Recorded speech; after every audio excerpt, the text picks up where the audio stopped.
Olá, amigos.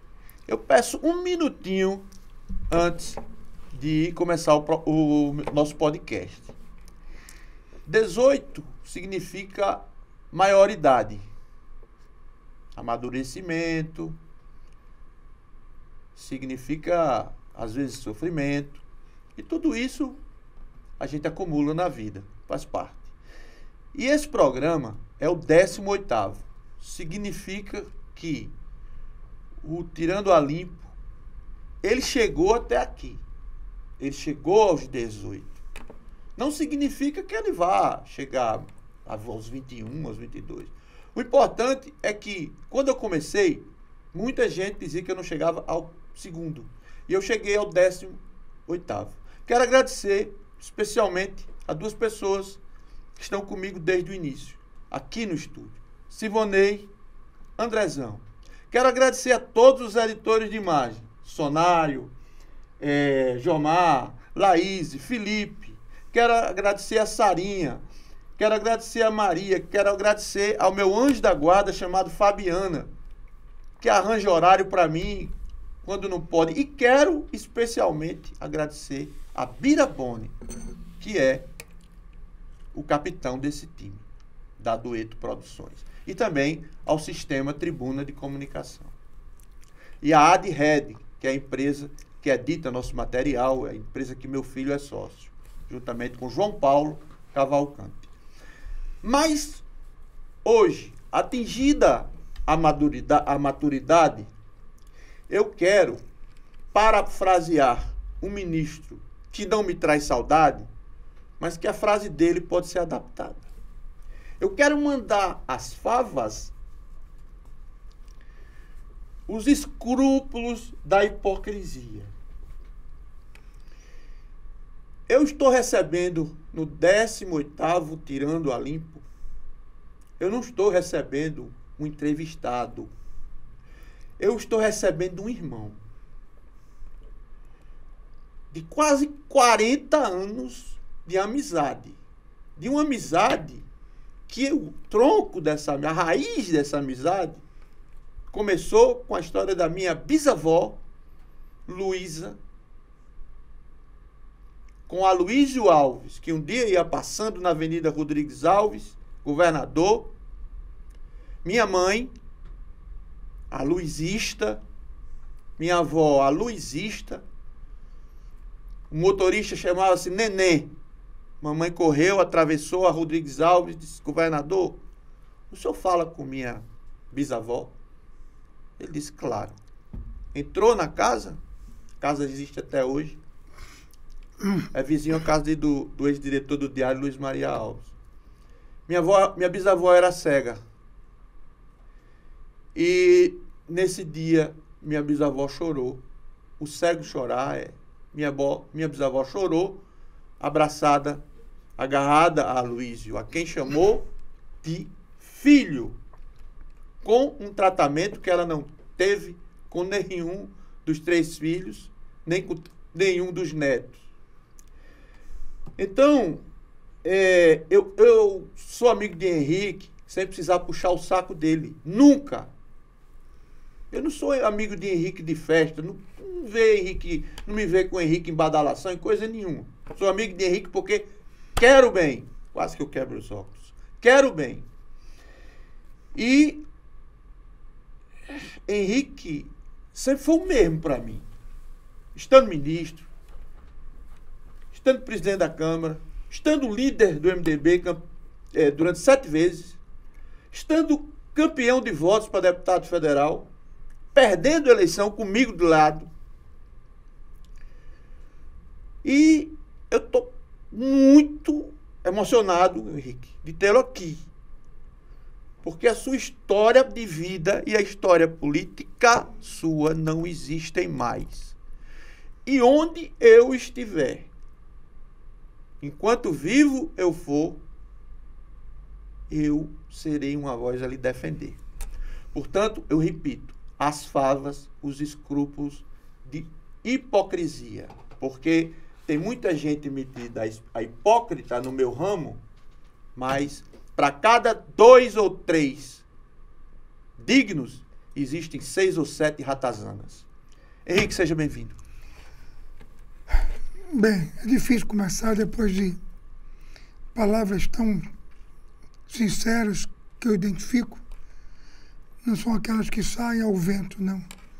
O que você expressou aqui, dessa amizade, 40 anos, a gente vê um filme passando assim na vida da gente, como passou depressa, mas como passou com cores tão nítidas, Rubinho. Tá, com muita alegria. Essa cor aqui. Eu estou arrependido de não ter vindo de verde. Você está com 2 blusas verdes.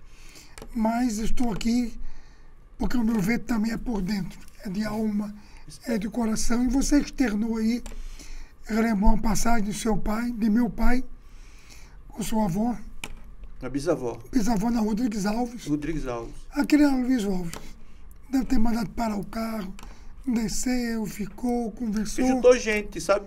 Ajuntou gente, né? O que é o governador está fazendo aqui? E ela, foi difícil para ele sair, porque ela ficou segurando na mão dele. Pois é sério, a Luiz Alves que o Renato conheceu tão de perto. E tão momentos tão distintos, tão diferentes e, sobretudo, tão bonitos, né?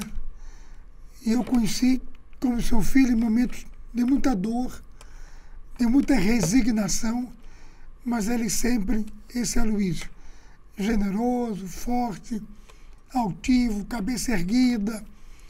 Pois aqui eu estou com muita honra no seu programa, acreditando que os ouvintes, né, que estejam aqui acompanhando esse 18º programa, eles possam sentir também, assim como nós, verdadeiros. E eu, por justiça, e que eu cometi um lapso, quero dizer que eu estou aqui, porque Aloysio Alves, Agnello Alves e José Goba Alves permitiram que um homem que acabava de chegar, fugido de uma ditadura no Chile, com todos os dentes e todas as unhas arrancadas, Isso. Eles 3 bancaram meu pai na Rádio Cabugi para ser comentarista esportivo e para ser editor de esportes. Papai morreu. Que não se apaga. Papai morreu. O único político que esteve ao lado dele no caixão foi Aloysio Alves. E disse umas palavras para mim que é difícil não chorar, mas eu choro sozinho. Ele disse: eu vim por Rubinho, que é o legítimo sucessor de Rubem Lemos. Então isso é muito forte. E antes de morrer, papai morreu muito moço, 57 anos.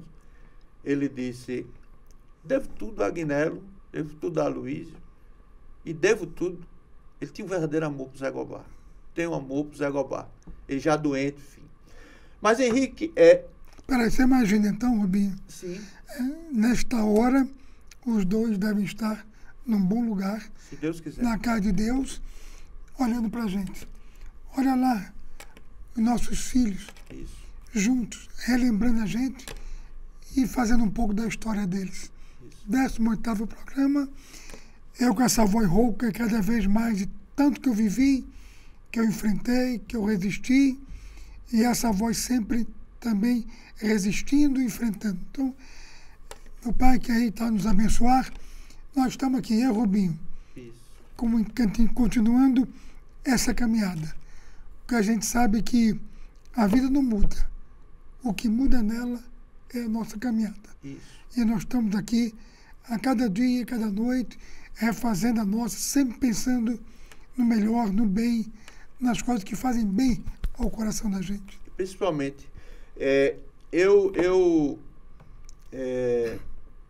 tive momentos com você, antes de a gente entrar na sua biografia, que é muito vasta, no seu sofrimento também.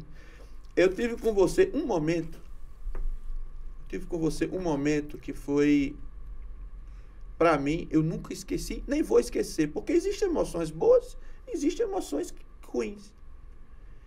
Eu lembro que em 1992 eu fui menino, 22 anos. Você me escolheu assessor de imprensa da sua campanha para prefeito. E minha esposa estava grávida do meu filho, que chama-se Caio Henrique.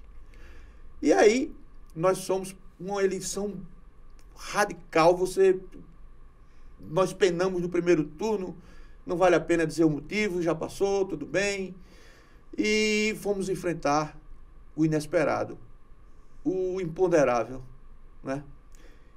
E a eleição, eu me lembro que nós estávamos na TV Cabugi, você na frente.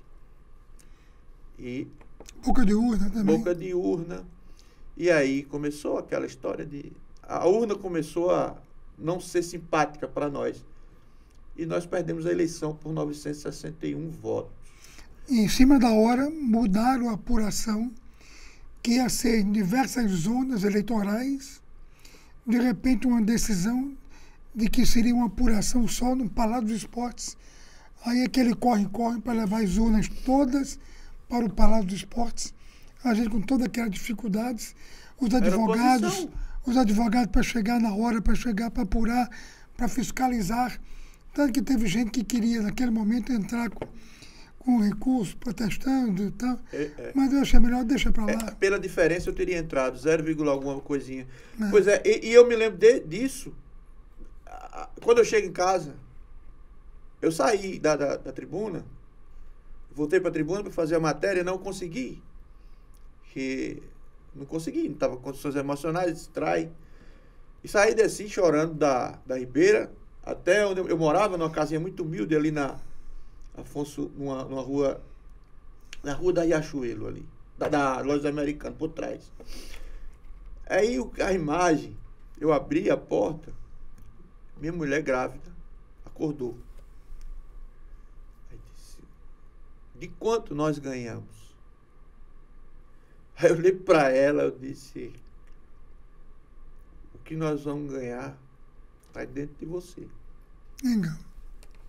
É a vitória que a gente vai ter, é essa, que vale qualquer mandato. E eu lembro que eu cheguei com você lá no ginásio do campus, fizeram uma provocação baixa com você, e conosco, né, que estávamos todos, colocaram o assassino do seu tio como fiscal. E você, quando olhou, disse, vamos nos retirar.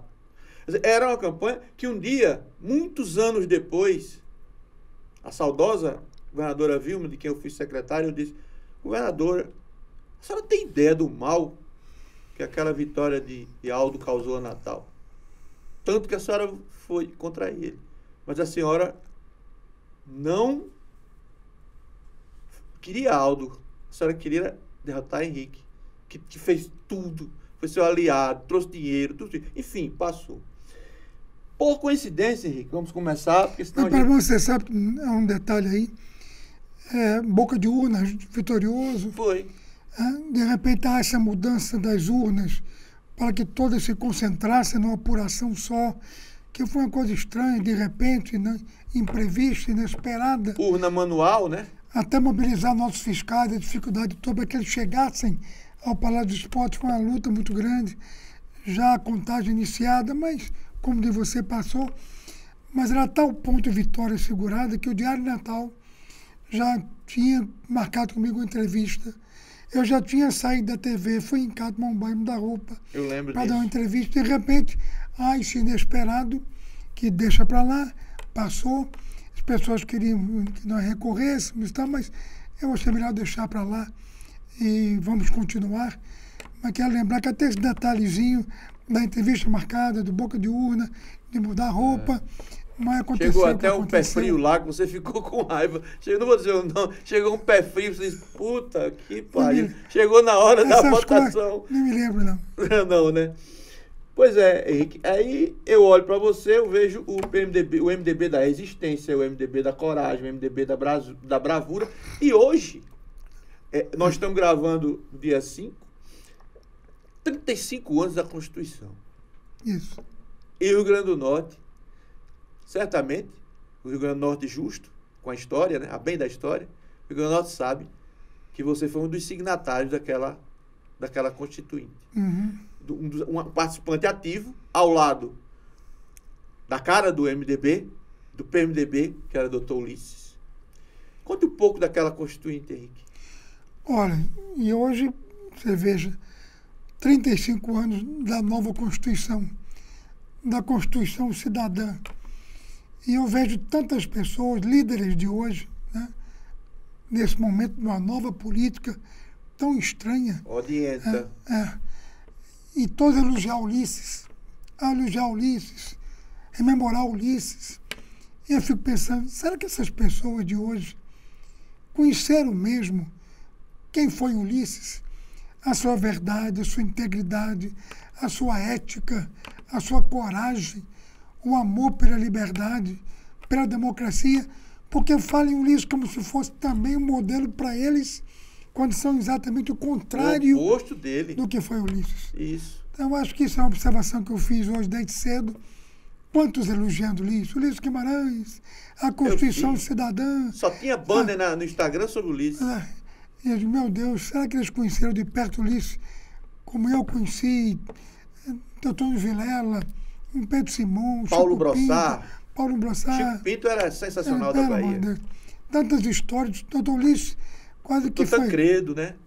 Tancredo. Não participou da Constituinte, mas é para mim o símbolo daquela época. E ele era o comandante de tudo, ele tinha as comissões temáticas. Você, inclusive, é capítulo do livro dele. Do livro dele. Eu mandei. E ele cobrava de todo mundo. Ele é uma pessoa que a discussão com ele era elevadíssima, porque ele sempre por princípios, né? Então, as comissões temáticas não se atreviam a levar a ele uma causa menor. Tinham que sempre procurar a melhor redação, que não escondesse a verdade do que estava se propondo. Era o Brasil acompanhando aquilo, já cansado, sofrido, torturado pela ditadura militar. E ele, na idade dele, quando morreu, nunca chegou a usar um óculos, você acredita? Não sabia. Era aquele olhão dele azul, aberto, como se fosse necessidade de enxergar o Brasil. Aquele homem íntegro, sério, que fez a Constituinte Cidadã, a Constituição Cidadã, que hoje é um modelo para o mundo inteiro. Então, hoje, 35 anos, meu caro doutor Ulisses, que sei também que está no bom lugar, nós somos aqui sempre. A morte dele foi estúpida, caiu no mar, junto com outro grande homem, Franco Montoro. Severo Gomes estava com ele. Severo Gomes, desculpa. O ministro Severo Gomes com a esposa. Ele estava em Angra do Reis. Era um ano eleitoral, ele viria aqui em outubro. 92, né? Ele 92. Ele viria aqui na campanha. E aí ele de Angra do Reis para São Paulo, e ele ia voltar, aí o piloto observa, Ulisses, tem informações que o tempo está fechando em São Paulo. Não, vamos assim mesmo, é perto, no instante chega lá. E o piloto insistiu, você não acha melhor dormir aqui e amanhã de manhã?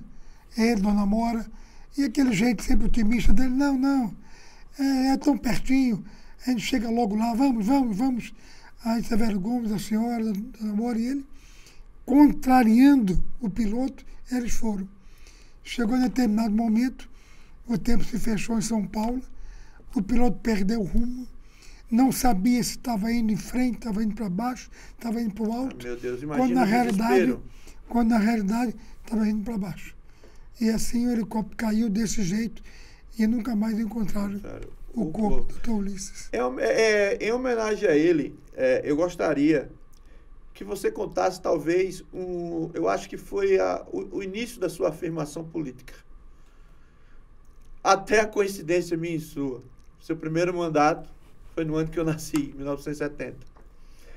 Em 1974, Ulisses Guimarães se lançou anticandidato contra a ditadura, para marcar presença. Era o velhinho. O velhinho. Não, o velhinho foi em 89, né? Foi depois. Em 84, em 74 ele estava...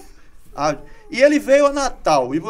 Como foi a história daquele comício que você quase enlouquece aqui? Que não podia ter comício, né? Não. Ele era candidatura representando a resistência à ditadura e ele percorrendo... vice era doutor...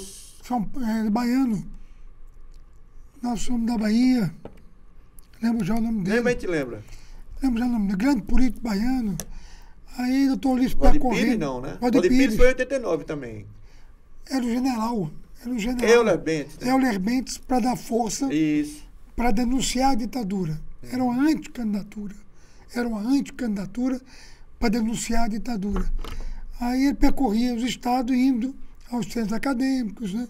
Que o convidavam. Onde tinha espaço, né? As universidades e tal. Aí ele, Henrique, vamos marcar lá para ir à universidade. Eu digo, não, doutor Ulisses, lá no Rio Grande do Norte vai ter que ter comício. Mas Henrique, não há comício, não há eleição. Eu sou um anticandidato, não mais lá, doutor Ulisses. Ele não sabe fazer assim, não. Eu aprendi lá, é comício mesmo, para 50 pessoas, 100 pessoas, é comício de qualquer maneira. Aí ele disse, Henrique, mas você tem certeza? Eu tenho. Tá bom. Então, você quer fazer assim, assim será. E assim marcamos. O único comício que ele fez à época foi o comício de Natal. E Barbosa Lima, meu sobrinho. Era Barbosa Lima. Barbosa Lima, meu sobrinho, você lembrou agora? E eu lembrei dessa história. Escrevi para o Jornal do Brasil e logo depois fez um artigo belíssimo, o comício que eu não esqueci, que foi o de Natal, na Praça Gentil Ferreira. E ele veio para cá com o Franco Montoro, ficasse na casa do sogro de Iberê, à época, ali na descida. João Olímpio, na descida da Ribeira, perto do Natal, ali em frente. Era uma casa imensa. Ficaram lá. Doutor Ulisses. E aí, Henrique, eu digo, vamos comer tudo certo. Aí, de repente, vai chegando a hora do comício. Eu sou chamado à Rádio Cabugi para fazer a divulgação. Botava o Fafá de Belém, cantando nacional, em Zé Gobá enlouquecido, não é campanha. Vamos perder a concessão. Vamos perder. E me ligavam, e me dando bronca no estúdio. Aí o secretário de segurança me chama, Rubão, na secretaria, eu vou lá, pois não há eleição, portanto esse comício é legal, ele não é permitido. Eu estou mandando apreender todos os que eram pouquíssimos carros de som, 2 ou 3, que estavam circulando, uma Kombi aqui, hoje estou mandando aprender todos. Digo, meu Deus do céu, e eram 5 horas da tarde, 4 horas da tarde, o que eu faço? Estava marcado para que hora? 9 horas? 8 horas. 8? Na Praça Gentil Ferreira. Eu digo, meu Deus do céu, que história linda, o que é que eu vou fazer? Aí foi quando eu corri para a rádio. Eu só tenho agora a rádio. Mas fui para a Rádio Cabugi, sim, mas não está na programação. Sei. Eu interrompi a programação, pedi ao locutor que se retirasse, que eu ia assumir o programa das 6 às 7. Aí eu comecei a falar no comício, Fafá de Belém, Chico Buarque, aquelas coisas todas, convidando o povo, que a comunicação estava proibida, vamos para a rua. Fiz essa loucura, Jogobá xingando, mas não atendi mais telefone. Seu pai, você ligou pro seu pai, né? Meu pai. Rapaz, você lembra, né? Lembro. Aí, Jogobá ligou para Luiz, né? Aí, falei com seu pai e tal. Disse, Maria. Eu liguei, pai, eu estou aqui, continue. Jogobá, meu filho, continue. Ele tava Aquele cansado, jeito dele, né? do Rio. Ele disse, continue. Aí eu continuei. E o continue dele não tinha argumento. Aí acabamos o programa, nós fomos lá para cá do Sogro de Iberê. No Sogro de Iberê, lá, Paulo Brossado, doutor Ulisses, Tancredo. No Gadelha, aqui da Paraíba. Marcondes Gadelha. Marcondes, grande orador. Aí nós fomos para lá. Aí dá 8 horas, 8 e pouco. Então eu disse, vamos, eu digo, Ângelo, nosso Ângelo. Ângelo Augusto Fernandes, a quem o programa é dedicado. Meu querido Ângelo, vai lá na praça. Tantas caminhadas juntos. Olha essa, vai lá na praça, vê se está na hora, vê como é que está e me avise para sair daqui. Na hora boa, tá bom. Ele foi para lá. 8 e pouco, era concorrência com as novelas, né? Aí a gente chega lá no telefone. Henrique, e aí, podemos ir? Henrique, não tem ninguém. Não tem, na época era um caminhão, com iluminação precária ali na Praça de Ferreira. Como é que não tem ninguém? Não tem ninguém, Henrique. Não tem ninguém. Tem 4 gatos pingados, 50, 100 pessoas. Um vazio, não, pelo amor de Deus, não diga isso. Pouca gente aqui. É melhor cancelar como, Ângelo, não tem como. Aí, doutor Ulisses, vamos, Henrique. Eu digo, vou já, doutor Ulisses. Ângelo, eu vou para aí de qualquer maneira, seja o que Deus quiser. Aí desliguei o telefone, o Ulisses apressado, vamos, que ele embarcaria naquela madrugada para Fortaleza, fazer lá no dia seguinte Fortaleza. E a loucura do comício de Natal. Ai, meu Deus do céu, eu fui no carro do doutor Ulisses, com o Paulo Brossard. Você estava pessimista, derrotado. Então, eu vou explicar. E eu sem coragem de dizer a ele, né? Sim.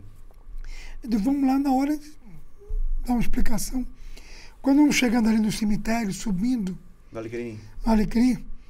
Subindo a ladeira ali do Alecrim, em São Pedro ali, vamos subindo, começa a ver numa ruazinha lateral do cemitério, à direita, uma ruazinha, Sei. sabe? Então, emociona. Grupos de pessoas, 5, 6, 10, criança no pescoço do pai, meninos. Multidão silenciosa. Quando eu vejo aqueles grupinhos ali, outros acolá, saindo daquelas ruas estreitinhas, eu digo, esse povo está indo para onde? Era pai, mãe, com filho no braço, 2, 3, 5, 6. Aí eu vejo perto da LBA, que também vinha de um lado, vinha de outro. E era exatamente o território de Aloysio. Aí eu digo, será que é o povo indo para lá? Quando a gente chega perto da Gentil Ferreira, vendo a Gentil Ferreira, a polícia tinha parado o trânsito. Só pode aqui caminhar, não pode entrar carro. Mas por que não podemos? Porque tem uma multidão. Que é isso? Aí descemos do carro, chegamos lá, aquela multidão. Aquela multidão. Que foi chegando, sabe, como formiguinha, pá. É o silêncio, era o silêncio, a multidão silenciosa. Silenciosa. Né? Que foi devagarinho, depois eu entendi. É porque tinha novela e tal, o pôr do show precisava pra sair, depois da novela. E o medo também. E o medo, aí foi chegando, era uma multidão. Tanto que não esqueça o discurso de Marcos Gadelha, um discurso encantador, ele se revelando admirador daquela coragem do povo de Natal e do povo do Rio Grande do Norte. E Barbosa Lima Sobrinho, vice, escreveu depois do comício, esse artigo, o comício que eu não esqueci, relatando o que ele aprendeu, digamos, em Natal. E doutor Luiz, a partir dali, ele ficou encantado, apaixonado por mim. Ele é. Me achando louco a partir daí, mais ainda, e resolveu me adotar. Eu me senti adotado por doutor Ulisses. Você tinha 30 anos, você tinha 20 Ele me cuidava de mim, me perguntava sempre por mim, me chamava. Logo que eu cheguei lá, você imagina, hoje um jovem de 21 anos, Rubinho, ele é empreendedor, ele é agropecuarista, ele já tem um negócio dele. Naquela época, 21 anos de idade, um jovem em qualquer reunião não abria boca. Tinha medo de falar. E a sua juventude foi dilacerada, né? Porque você assumiu a missão. Eu me elegi, eu tomei posse em 70, né? E por 21 anos, esse menino, né? E o povo precisa saber de uma coisa. Eu vou tirar pelo guarda-roupa lá da minha bisavó, da minha mãe e o da minha avó. Era assim. Eu estou dizendo isso a bem da história. Henrique Federal, Garibaldi Estadual. Henrique Federal, Garibaldi Estadual. Henrique Federal, Garibaldi Estadual. Isso até o fim da vida das três. Agora, veja bem, quando a cassação dele foi em fevereiro, a campanha em 70... Fevereiro de 69. Né? 69. Pelo AI-5, com a Silva, que jogava baralho com o Renato Maria toda noite, lá no Palácio, e tanto que ele insistiu. Ele vinha insistindo desde Castelo, né? Desde Castelo. Ele chegou, tem aquela célebre visita dele a Castelo, né? Mas Castelo chamou a Luiz, ponderou... Ele era um udenista, né? Até a história, Luiz seria senador. E Castelo, 66. Luiz, me disse que se você for senador, você liquida o Dinarte lá e tal. Fez um apelo para ele não ser, meu pai terminou aceitando, para não criar problema. E elegeu Duarte Filho. Duarte Filho. Salto 7 quedas, tinha vindo 7 derrotas, isso elegeu o senador. Bem, elegeu com a surra, né? Aí vão ao Rio, Antônio Cortez, sim, vereador Gilberto Rodrigues, também, Paulo Herôncio, também lembro. Vão falar com meu pai que ela não podia acabar, que ela tinha que continuar. Mas meu pai, como eu estou caçado, então o Henrique ser candidato. Aí ele me chama, Henrique me apresenta, eu fazia 2º ano de Direito na Universidade Federal do Rio de Janeiro, uma das faculdades mais importantes do Rio. Eu estudei muito vestibular, passei, estava lá no 2º ano. Aí meu pai me chama, minha mãe vem comigo na varanda, estou lembrando como se fosse hoje, e eles falando, tem que ser rico, candidato, a e Dona esperança Ivone era um entusiasta, né? Aí vem a história. E meu pai, não, eu não quero que ele sofra o que eu sofri, o que eu estou sofrendo, colocar meu filho nisso, essa ditadura que está aí, ninguém sabe quando vai se acabar. E o vereador insistindo. E minha mãe, vai, Henrique vai. Eu disse, peraí, mamãe, não, ele vai. Ela danada, né? Não, ele vai sim. E eu não vou, ele vai. Aí meu pai dá aquela olhada geral assim, passou a olhar minha mãe. Olhar panorâmico. Olha para mim, quando os nossos olhares se encontram, eu senti no olhar dele como que dizendo, vá, meu filho. Vá. Bastou o olhar dele. Quando ele voltou a conversar, ele disse, meu pai, eu vou. Aí foi uma emoção muito grande. Eu vim ser candidato, né? Agora, eu fui candidato sem conhecer 10 cidades do Rio Grande do Norte. Mas foi a minha primeira maior lição para a minha vida toda. Meu filho, você vai ser candidato, você não é do tempo. Papel ao maço, você lembra papel ao maço? Lembro. Aquelas folhas duplas, claro, com os tracinhos. Claro. Você vai ser candidato para toda a faculdade, eu não conheço. Como é que eu vou fazer? Não, eu vou lhe dar. Ele me deu, Rubinho, você ouvinte está aqui nos ouvindo, imagine, se coloque no meu lugar. Ele deu 2 folhas de papel ao maço, município por município. Os líderes dele, os amigos dele, de uma época toda, de uma vida toda, ele, o governador, que vivia lá em casa. Da época do poder, né? Vila Flor, São Sabugi, Caicó, não importa, pequeno, maior, estava lá, fulano de tal, fulano de tal, fulano de tal. Está aqui, meu filho. Vá a todas as cidades e procure meus amigos. Eu digo, tá bom, boa. Me peguei com o Ângelo Fernandes. Ângelo contou muitas histórias. Vocês chegavam em cidades que ninguém queria receber. Eu vou dizer, aí eu digo, vamos, Ângelo, vamos. Ângelo, nem motorista tinha, era ele dirigindo uma Rural Willis. Só da Silva. Locutor atrás. E uma Kombi de som que Magnus Kelly preparava, aquelas bocas de som que ele... Os candidatos eram Garibaldi, Magnus Kelly. Estadual Iberê, dentro do campo, jardim da infância do MDB. Aí lá ia eu. Mais de 60 cidades. Mais de 60 cidades. Teve uma votação monstra. Não, eu chegava, aí Ângelo mandava a Kombi para a praça, lá ia Souza Silva, e eu ia procurar o amigo do meu pai de uma vida inteira. Levou, não? Aí, quando eu ia indo para casa, eu vi o Souza Silva gritar, daqui a pouco o filho da Luísa, eu não tinha nem nome. Daqui a pouco o filho da Luísa, aqui na praça, o filho da Luísa, eu não tinha nem nome. Nem dizer Henrique, ele dizia. É o filho da Luísa, é o filho da Luísa. E eu ouvindo aquilo, e aquilo me emocionava, né? E eu ia para casa do chefe político, entre aspas. Chegava lá, nada, Aí, eu digo, vamos embora, Ângelo. Não, peraí. Aí ele insistia. Ângelo era persistente. Aí abri a porta uma pessoa. Aí eu me lembro, meu Deus, eu dizia, me lembro de uma Ipanema, eu dizia, eu sou Henrique Alves, filho da Luísa Alves. Ele disse que eu viesse aqui procurar amigo dele. Aí vinha a resposta. O senhor, desculpe, ele teve que ir para Caicó, para Mossoró, para Natal, para Fortaleza. Ele teve que viajar. E pessoas que foram beneficiadas no governo. E eram amigos do meu pai, viviam lá em casa, né? Ele deu um por um. Mas depois eu entendi que era um medo da Revolução. Era uma pessoa melhor situada, era um médico, era um pequeno empresário, era um dono de um botiquinzinho, sabe, da mercearia, era uma pessoa organizada. Teve um comício de Caicó com o Manuel Torres, né, que mandou. Não, mas aí vem essa aí, a minha primeira lição de vida pública. Aí ele dizia, vamos, Henrique, vamos, incomoda não. E eu, menino, meu Deus, 50, 60 cidades me dizendo isso. Meu Deus, o que eu vou fazer? Aí Ângelo, vamos embora, vamos para o comício. Aí foi a minha lição maior que eu aprendi na vida pública. Quando chegava na Praça Rubim, a praça estava lotada. E o povo com ramos verdes, que eu ia aprender o que era aquilo.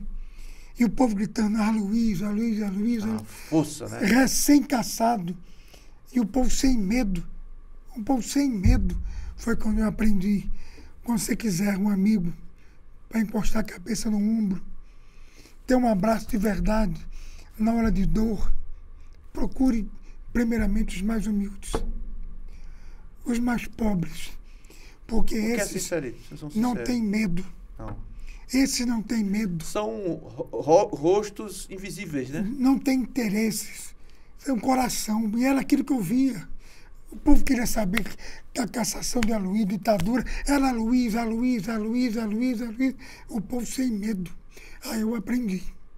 Ali estava os ombros em que eu devia me debruçar. E foi assim, enfrentando, cidades que eu não tinha dormido, acabava com isso, ia para onde? Nós parávamos num posto de gasolina, próximo à cidade, tinha uma boa iluminação, tinha um banheiro para lavar o rosto de manhã e continuar a caminhada em feiras, no amanhecer do dia. Quantas e quantas vezes a gente dormia, o Ângelo Souza Silva, o motorista da Kombi, em postos de gasolina. E assim eu fui. E naquela época, com tudo isso, eu tive 17% dos votos.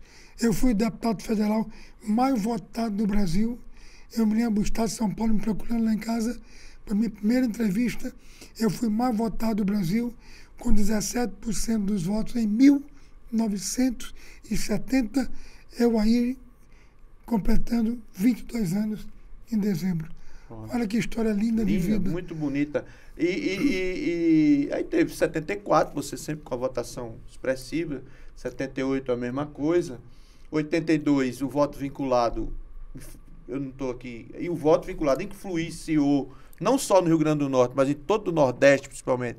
Mas aqui principalmente, que o voto vinculado... Eu acho que a pesquisa Gallup gerou aquilo, né?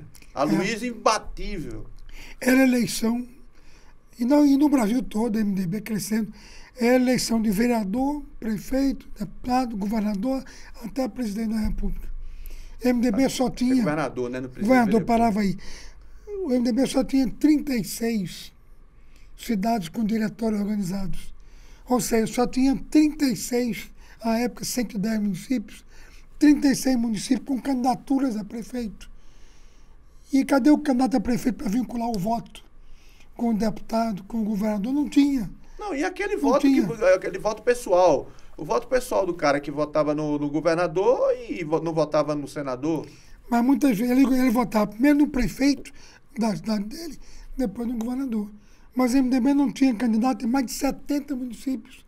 Como é que ia ser a eleição municipal, que é a CIR? Não tinha como. Mas mesmo assim foi uma campanha bonita. Bonita. E Natal, onde isso não era tão influente, nós ganhamos a eleição em Natal. Okay. Ou não havia essa amarra toda a eleição municipal. Foi uma história incrível. De 1971, quando o Monsenhor deixa o governo e morre no mesmo ano, o MDB, PMDB, ele volta ao governo somente em 1987, em função da vitória dramática, né, do falecido ex-governador Geraldo Melo, sobre também o falecido deputado João Faustino. Foi outro momento em que você comandou a mobilização, você liderou praticamente porque era muito difícil, as pesquisas todas davam o MDB era um derrotado, era um partido que vinha perdendo todas, mas aquela foi a virada do jogo. Virada de jogo, a sua voz, a voz de Antônio Câmara, a voz de outros MDBistas, Roberto Furtado, que a gente tem que lembrar, de Odilon. Diniz Câmara de Mossoró. Diniz Câmara. J. Belmont, muitos que vieram, que foram chegando. Muitos. E meu pai me ensinou, talvez uma coisa, além desse episódio que eu aprendi, de valorizar o mais pobre, o mais simples, o mais humilde, que não tem medo, tem coração, tem sentimento, tem coragem. Outra lição que ele disse, meu filho, faça a sua vida pública, não esqueça uma coisa, para você sempre caminhar. Ele dizia várias coisas, essa foi a principal que eu nunca esqueci. Caminhe sem ódio e sem medo. Eu posso dizer isso porque eu passei por isso. Eu digo, meu pai, você sabe que eu nasci com ódio na política. Você foi um radical no início. Pela ditadura.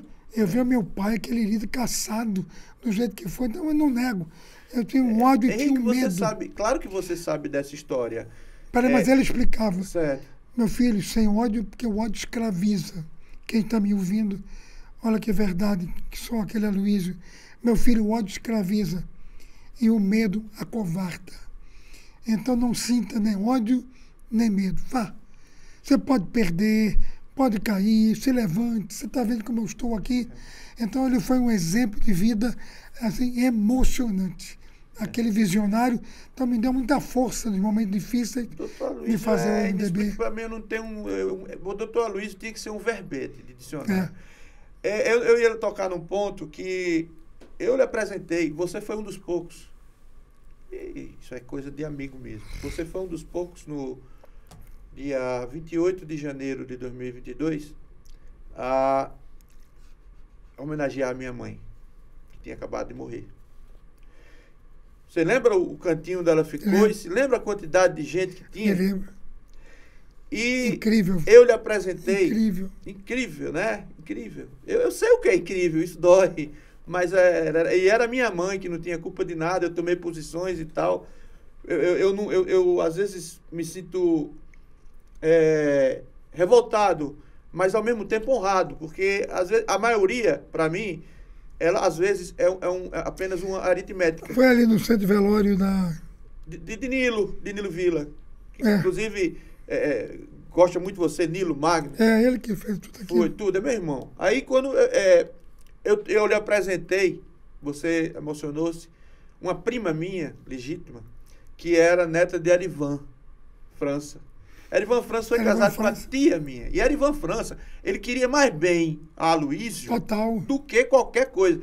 E ele contava, quando ele vinha do Rio de Janeiro para cá, ele salvou a minha mãe. Você sabe desse episódio? Não. Minha mãe conta num livro. Meu pai, quando viu a ditadura de Pinochet começar a mostrar os seus tentáculos, que o Chile era o único país socialista da América Latina. E aí, meu pai era professor de uma universidade de jornalismo. E aí, meu pai percebeu que as coisas estavam endurecendo. E antes, eu tinha um mês de vida. Com um mês de vida, tive uma infecção intestinal lá no Chile. Mamãe diz no livro que foi veneno, que ela levou uma curandeira disse que foi veneno. Eu tive extremunção, mas você vê como eu devo ser ruim, né? Porque persisti. Voltamos, eu e minha mãe, antes do meu pai, num voo. Tem esse livro, mamãe dando a mão para papai, se despedindo. E eu no braço, chegamos ao Galeão. Quando nós chegamos ao Galeão, na sala lá de interrogatório, todos os comissários de bordo e o piloto eram da Polícia Federal. Então, o que é que queriam? Que mamãe assinasse um termo reconhecendo que papai era um subversivo e, portanto, ele poderia ser caçado onde ele estivesse. Era aquela Operação Condor, que já começava dela. Mamãe ligou, conseguiu ligar para Erivan. Erivan não era nada, era ex-deputado e tal. E Erivan falou com seu pai.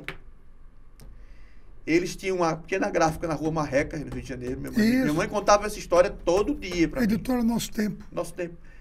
E foi localizado o então líder do MDB, chamado Freitas Nobre. Isso, São Paulo. E Freitas Nobre ameaçou divulgar para o país inteiro, mesmo que fosse censurado, que uma mãe e uma criança estavam sendo violentados no aeroporto. E mamãe me segurou e ia se suicidar comigo. Chegou essa notícia nova, nós voltamos do Rio, quem senta ao nosso lado? O pai de Zé Maria Melo. E foi consolando, que tinha criado, praticamente criado minha mãe ali perto do América ali.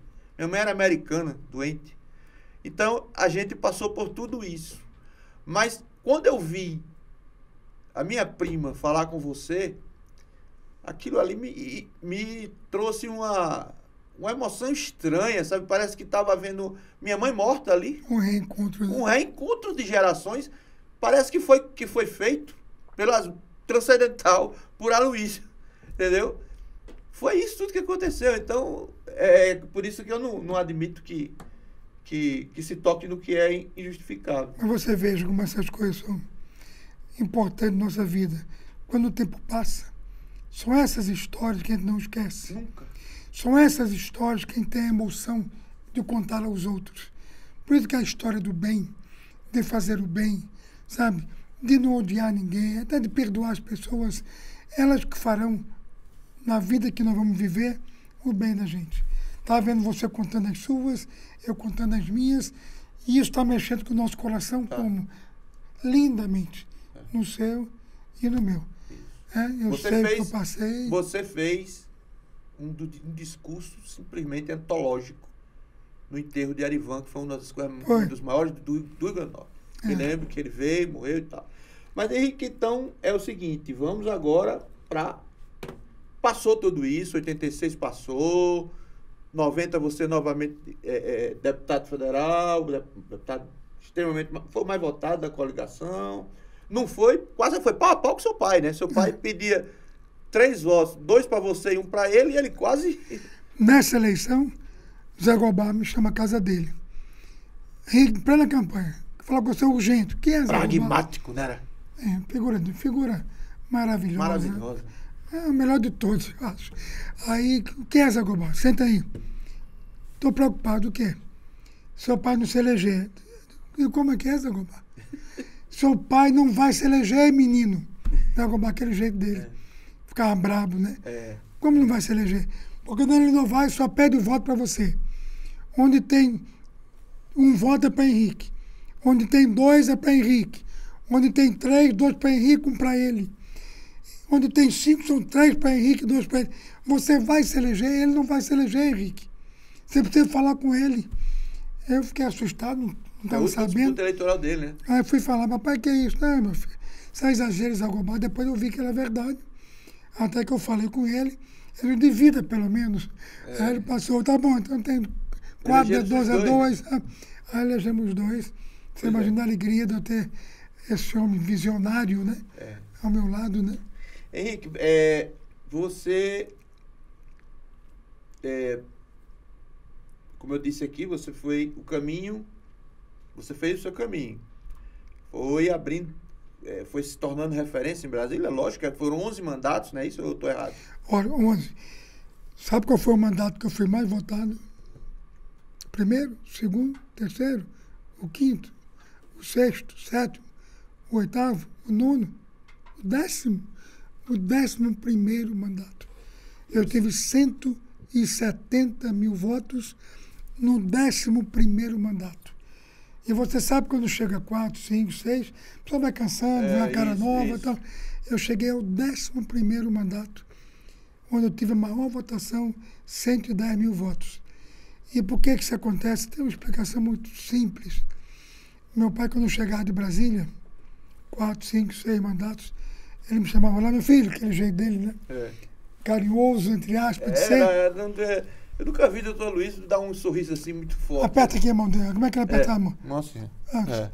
E nunca deu um tchau no telefone. Não, senta aí, meu filho. Senta aí. Oi, pai, oi. Como é que foi Brasília? Eu tinha que contar a hora que eu acordei, a hora que eu fui dormir. Aí ele, meu filho, eu queria que você aparecesse mais. Eu digo, pai, eu estou tentando, né?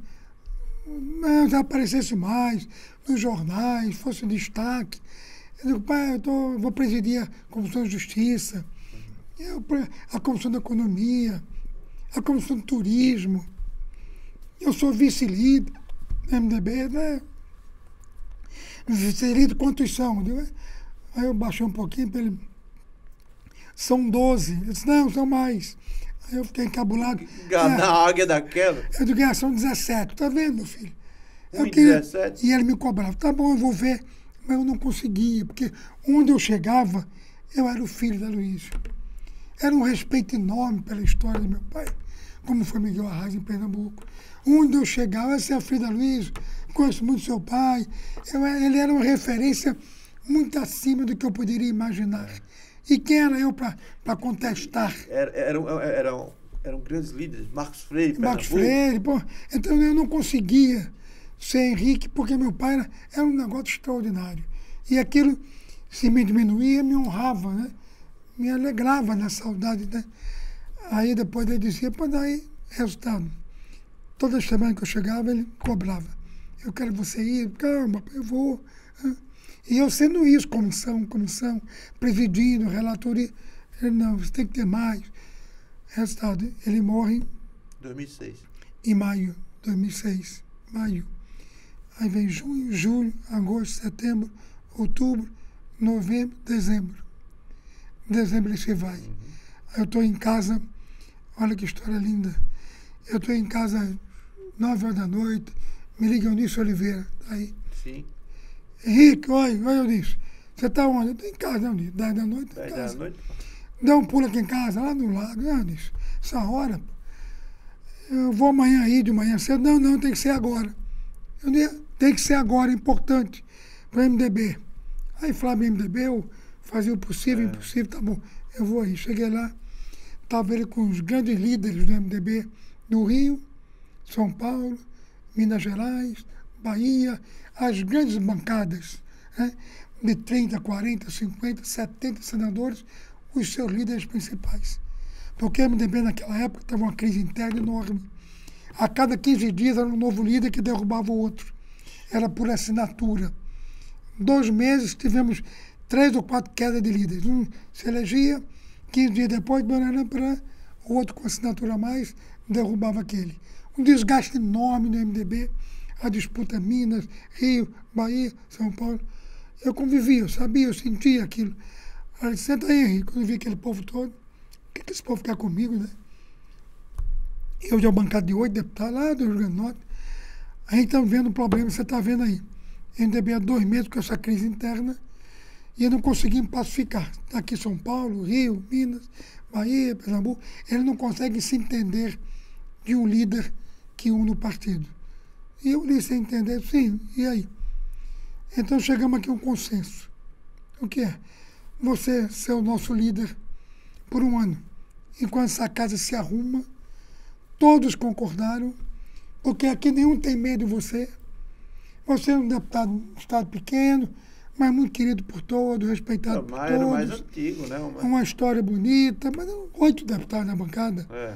Eu liderava uma bancada de 70 do São Paulo, 50 do Rio, mas eles convergiram em torno de um nome como o seu, porque você não vai ameaçar nenhum deles daqui a 1 ano.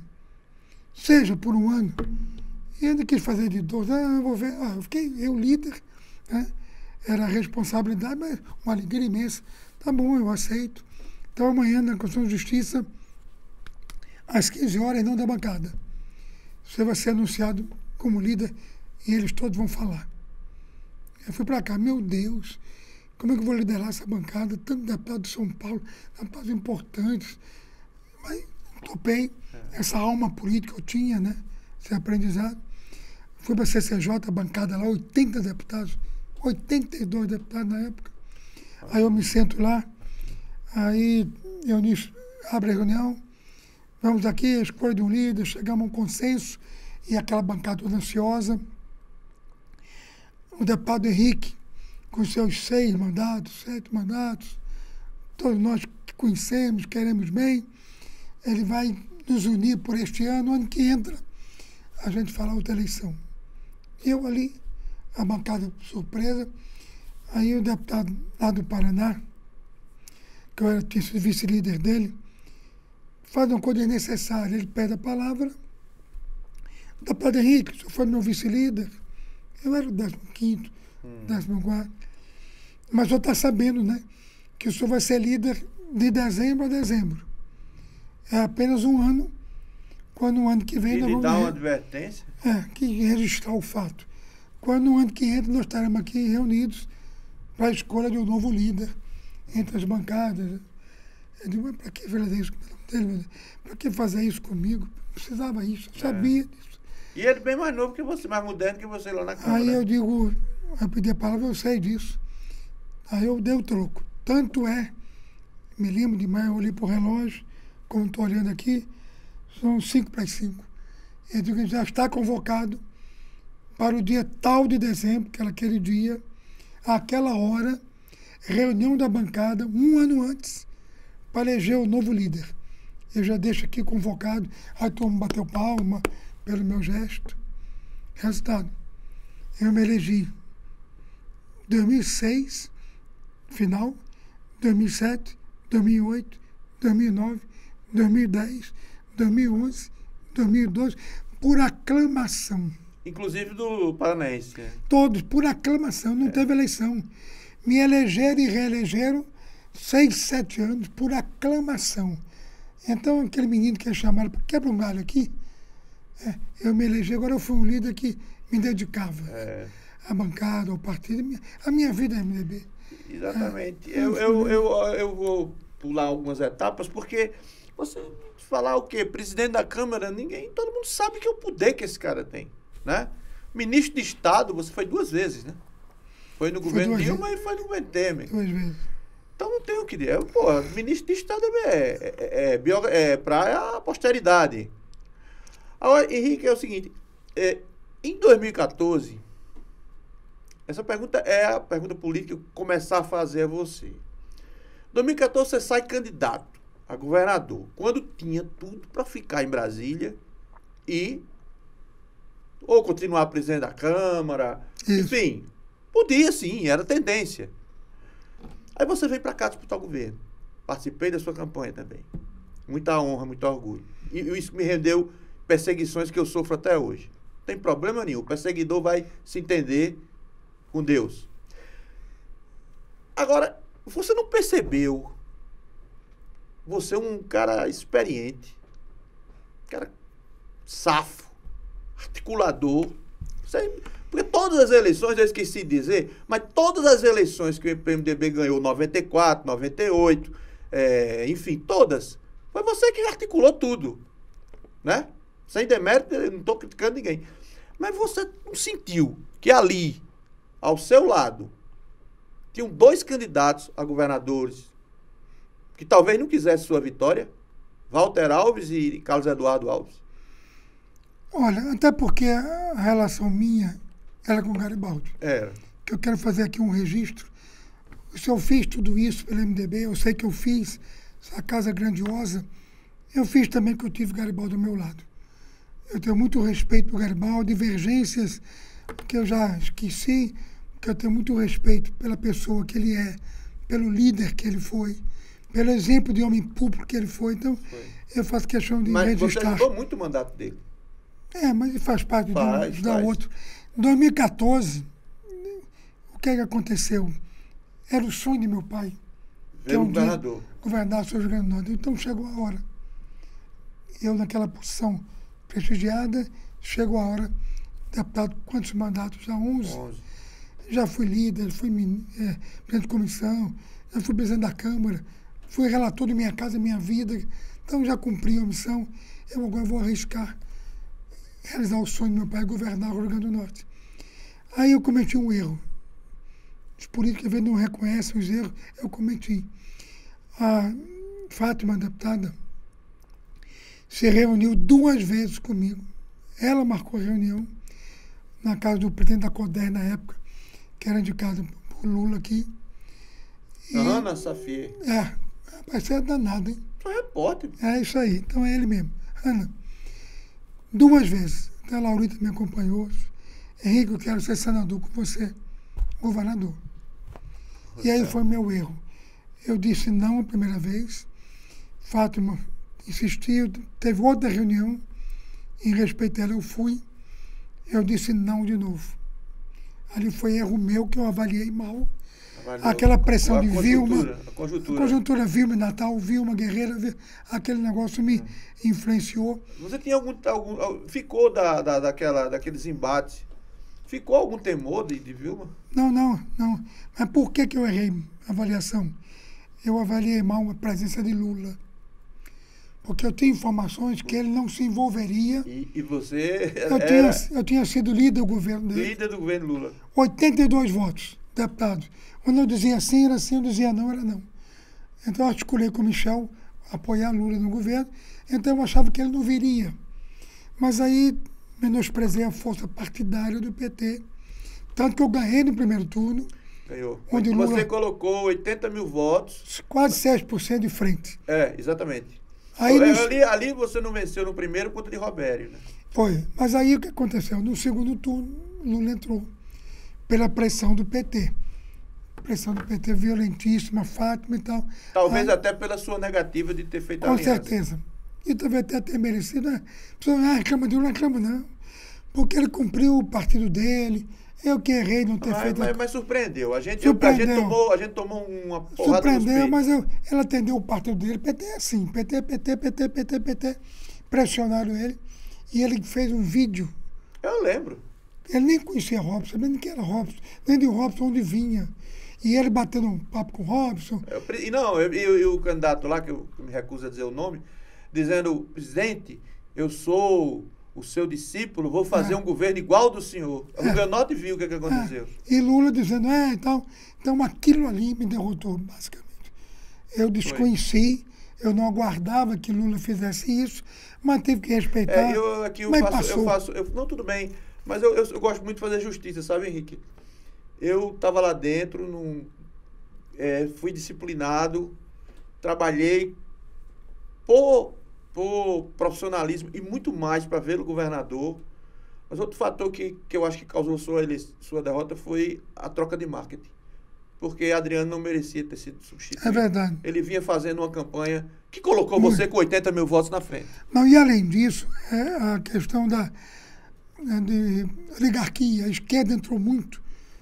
Roberto, contra a oligarquia. Isso. E disse até que votava no seu pai, a família. Oligarquia. E a presença de Lula no segundo turno foi decisiva quando ele trouxe, portanto, esses votos que basicamente me derrotaram e faz parte do jogo. E é incrível. Isso aí é meu comentário. Fique tranquilo. É incrível como suas derrotas geram monstruosidades. Porque em 92 gerou Aldo. Em 2014 gerou quem governou o Rio Grande do Norte, que foi considerado o pior governador, numa pesquisa da Consult, do Rio Grande do Norte nos últimos 30 anos. Mas vamos deixar isso para lá, isso passou. Não, eu não deixo não. Sabe por quê? Porque eu fiquei desempregado 5 anos. Eu ia procurar um emprego. Aí o cara disse, rapaz, você votou em Henrique, o governador mandou dizer que onde você for, não é para botar, porque não vem verba pública. Perdi meu emprego na Assembleia, perdi meu emprego no Tribunal de Justiça. Tudo isso dito por desembargador, estão vivos todos. Não é perseguição, por canalice. E eu não perdoo. Isso aí eu não perdoo. Da mesma forma que eu enalteço o gesto, eu condeno a covardia. Mas passou, a única coisa que eu registro de Robson que me desagradou, não é do nível pessoal, o hub da TAM, esse aeroporto aqui, que foi iniciado pelas Forças Armadas. Eu lembro do navio me visitando com Carlos Wilson. Isso, exatamente. Presidente da Infraero. Da Infraero, o senador Calil, que morreu. A pista toda ela feita pelos militares. Não foi nem para empresas privadas. Porém, a questão de segurança, pelo ponto mais próximo da Europa, era uma questão de segurança internacional. Era um sítio que tinha uma porteira, você entrava lá, tá um mato. Aí, a partir dali, até depois que Carlos Wilson queria levar para Goiânia, eu fui a Lula. Carlos Wilson me chamou agora, que é aquele aeroporto que começamos lá com as forças, vai levar para Goiânia. Eu digo, mas Carlos Wilson, não é possível. O Exército começou a construir lá, a pista está pronta. Não, mas Goiânia, eu sou da Infraero. Aí eu, tá bom. Aí eu sou de lá, fui bater em Lula, presidente. Presidente, estou aqui um assunto grave com o senhor, que é o líder. Contei a história do aeroporto. Comecei a história do aeroporto. Você já me falou, estou cuidando disso. Aí Carlos Wilson, ele fez. Pegou o telefone, do jeito Lula de ser. Carlos Wilson, olha, presidente, quer dar um pulinho aqui agora no meu gabinete? Pois não, presidente. Eu digo, presidente, ele está chegando aí. Não, você vai ficar aqui, Henrique. Espera um minutinho. Aí chegou a Carlos Wilson. História é essa, tirar o aeroporto de São Gonçalo. Aí Carlos Wilson, não há a menor hipótese. O aeroporto vai ser em São Gonçalo do Amarante. Entendeu, Carlos Wilson? E eu assim ficou depois 2 meses sem falar comigo. Estava doente já. Depois eu fiquei bem com ele. Então aquele aeroporto não é um ponto de chegada, é um ponto de partida. Aquele aeroporto eu tinha segurado com a presidente da TAM, que ia ser o hub da TAM para a Europa. Porque Natal, o ponto mais perto da Europa é Natal. E o que é importante para o voo é o custo de querosene, que é o item mais caro da aviação. Então, Fortaleza é mais distante. Então, era mais barato para as companhias aéreas. Natal, por essa geografia, ser o hub da TAM. Os aviões da Europa viriam, Portugal, Lisboa, para Natal, e seriam redistribuídos. Vinham para aqui, para a Europa, Natal, Lisboa. Então, era uma coisa fantástica. E eu costurei isso com a presidente da TAM. tudo acertado, ela feliz da vida, é o ministro do turismo, pelo amor de Deus, que é coisa importante no meu estado. Ah, eu feliz da vida. Aí quando um dia ela me liga de São Paulo, ministro, depois não, presidente, tudo bem? Eu, esperando certo, né? Olha, estranhei, o que é, ministro? Você não veio a São Paulo? Como? O governador acaba de sair daqui, veio ele com o deputado federal, falar sobre o hub da TAM. O deputado era o filho? É. E o senhor não veio. Eu disse, me desculpa, eu não sabia. Nem que eu não soubesse, ele não me convidou. Ele não me convidou e eu não sabia. Depois saíram daqui os dois. Desculpe, presidente. Eu vou tentar consertar de vez, porque foi desagradável. Eu pensei que o senhor viesse, o ministro do turismo, queria me agradar também. Ah, bom. Aí depois de 10 dias eu procurei saber o que era, as coisas de Robson, né? Ele achou que estava certo e quis ser dono do hub da TAM no Rio Grande do Norte. Fez até me lembro na televisão, um filmezinho, aviãozinho passando com a bandeirinha, governo do estado, o hub, levar avião para a Europa. E eu totalmente excluído. Aí depois de 10 dias, me liga ela. Presidente, ministro, depois, não, presidente, eu estou costurando aqui, não faça mais não, por quê? Eu acabo de me reunir com o governador do Ceará. Sim, mas e daí? Você tem ideia? Era Cid? Você tem ideia? O meu gabinete não pôde acolher a todos. Eu fui para um auditório. Ele trouxe toda a bancada federal, 2/3 da bancada estadual, representantes das cidades importantes do Ceará, representantes da Justiça, do Judiciário do Ceará. Era uma multidão no auditório e tiveram uma única reivindicação, quase uma imposição, o hub da TAM do Ceará. Ministro, o governador daqui levantou a bola para o Ceará cortar. Eu digo, ministro, é uma coisa, eu não pude resistir. E ele me disse que o que reduzir de querosene, ele reduz mais. Eu digo, mas presidente da TAM, como é que eu faço? Henrique, eu não vou lhe enganar. Construímos isso juntos, mas o Ceará se uniu, e o cearense é assim. Ele pode brigar o que for. Qualquer um, paraibano, pernambucano. Mas sobretudo cearense. Eu agradeci a ela e ela me deu uma dica. Vê se eu consigo lutar por cargas, que a gente divide passageiros, mas mantém cargas, que é da Austrália, isso, no Rio Grande do Norte. Eu digo, obrigado, presidente, vou tentar. Tentei também e ninguém me ouviu. É o ministro do turismo. E aí nós perdemos o ponto de partida, que era o aeroporto. Esse foi um erro, divisão do governador Robson, mas que aí vamos tentar agora com a relicitação, a nova ganhadora da licitação do aeroporto. Você continua agindo, continua. É com o vice-presidente Alckmin? Porque são todos colegas meus, né?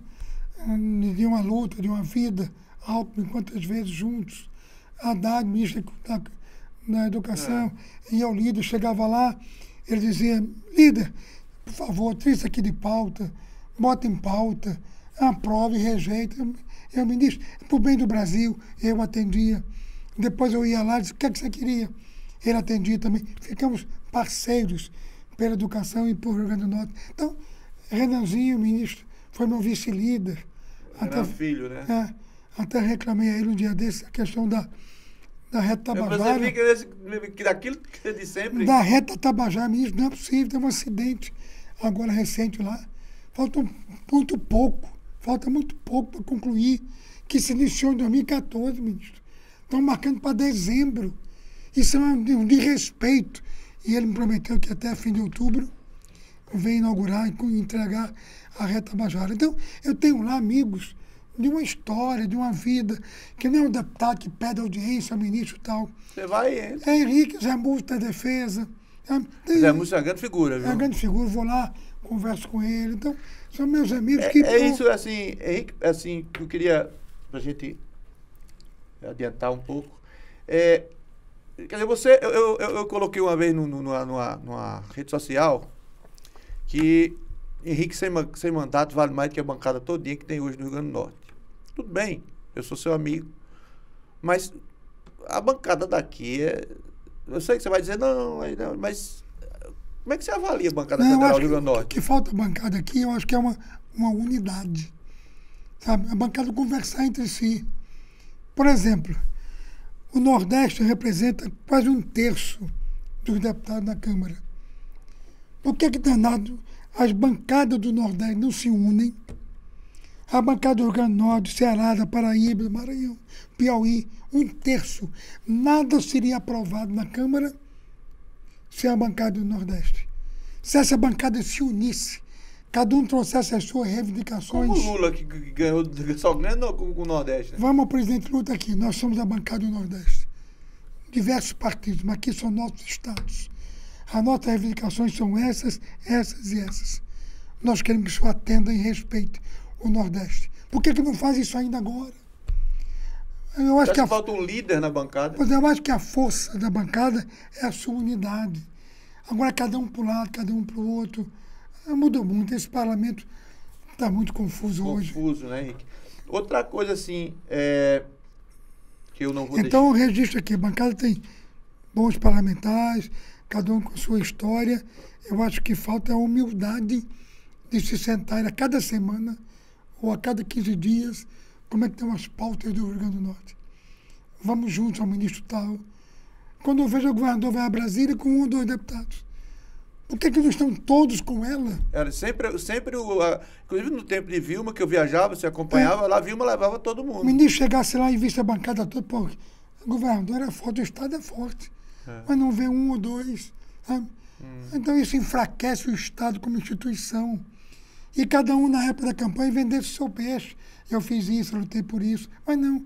Eu acho que o que enfraquece a bancada não é o valor individual, não. É a capacidade de se unir.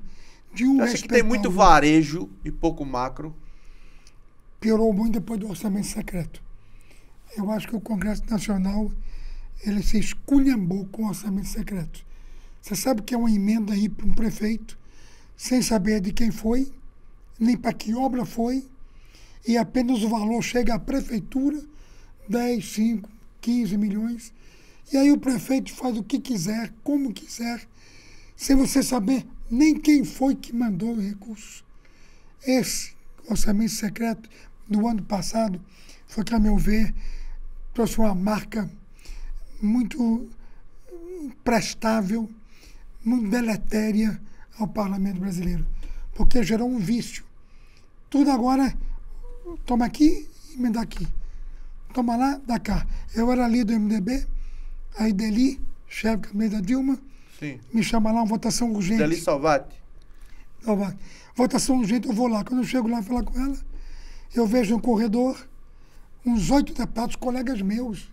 Oi, líder, no corredor. Quando eu entro na sala, uns sentados na poltrona, no braço do sofá, mais uns 14. Eu disse, secretária, eu não vou falar com ele, estou esperando o senhor, não vou. Eu não vou passar a frente de 8 colegas meus no corredor. Eu não vou fazer isso. Eu sou deputado igual a eles. Não, eu fui embora. Quando eu estou no elevador, chega ela agoniada. Ela disse que se eu descesse por aqui, entrasse por aqui, ninguém vai ver aquela flexão, uma palavra só. Eu digo, vou, não vou, eu vou. Mas aí o assunto era outro. Eu fui, ninguém me viu, desci uma escada, subi outra. Quando entrei, fui direto em Deli. Líder, vamos... Não, Deli. Eu quero saber primeiro por que tem tantos deputados, colegas meus, no corredor, para falar com a senhora, e mais não sei quantos na sala apinhada para falar com o senhor, com a senhora, e a senhora está aqui e não atende, com a pressa devida. Eleitos contra e uma nomeada... Aí ele disse, olha aqui, Henrique, ela mostrou um catatal. O que é isso, Deli? Aí, Deli, o que é isso? Aí ele mostrou aqui, ó. Aqui é a folha de cada deputado. Quem votou mais, quem votou menos, quem votou uma vez, 2 vezes, quem votou sim, quem votou não. De acordo com isto aqui, ele mostrou. A gente dá mais emenda ou menos emenda. Quer dizer que esse orçamento vem de Lula. Vem de Deli, Dilma. De Dilma. Começou o orçamento secreto de Dilma. Não era orçamento secreto, não. Você ia assumia. Mas você só dava a emenda ao deputado que votasse mais com o governo. Quem não votasse com o governo, tinha menos. Se eu votei uma vez, outro votou 2, mas dele não pode ser esse o critério dele. Não pode ser isso, porque quem é da oposição não tem. Porque aí aparecia o deputado, não é secreto, porque aparecia deputado tal, obra tal, município tal. Você quer, não tinha nada. É um horror. Mas dali não é possível ser assim. Mas você sabe, Henrique, como é que é? Não, não, não. Eu vou para a Câmara dali. Eu falo com você mais tarde. Não, eu vou para a Câmara dali. E fui embora. Aí me elegi presidente. Meu primeiro ato foi criar uma emenda à Constituição, tornando a emenda impositiva.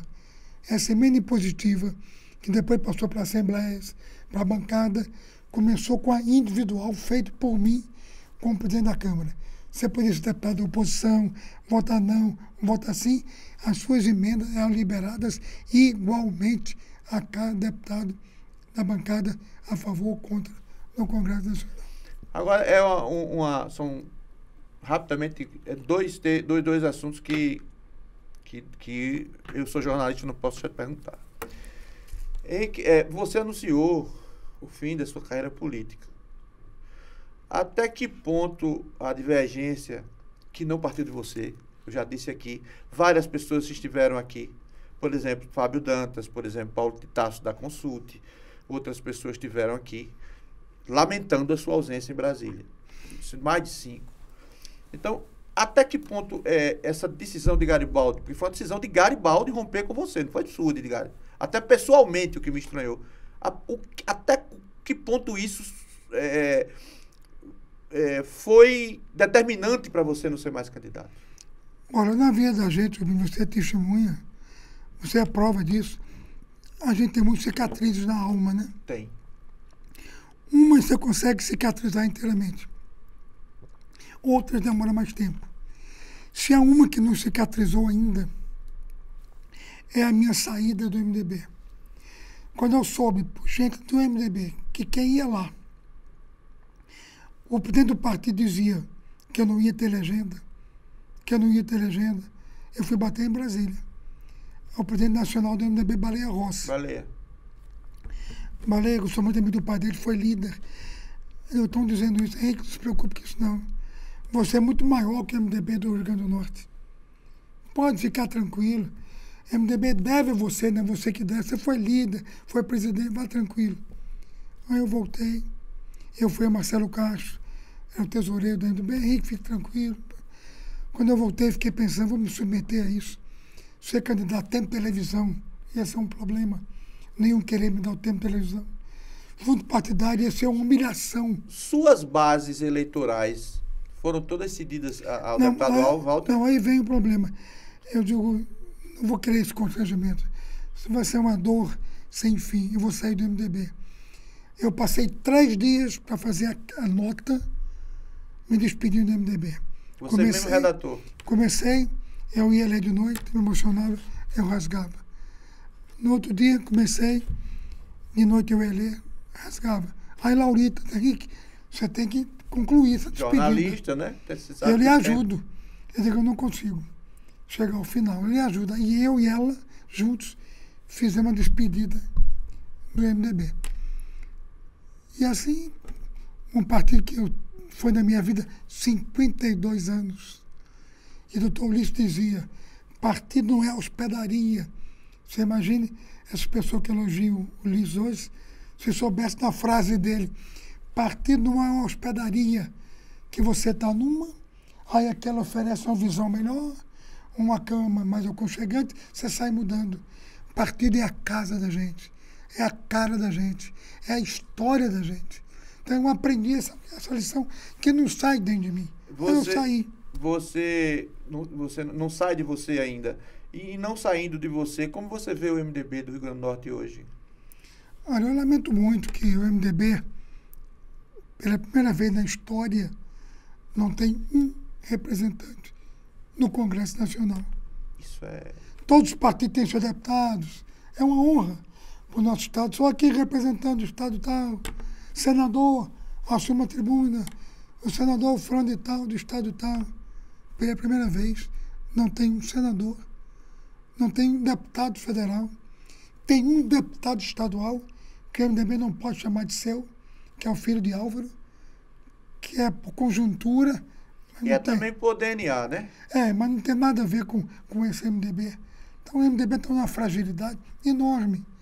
Perdeu a sua representação nacional. Olha, quando eu cheguei à Câmara, Thales Ramalho, e Ulisses Pernambuco. Guimarães, no primeiro mês já me colocaram na executiva nacional do MDB.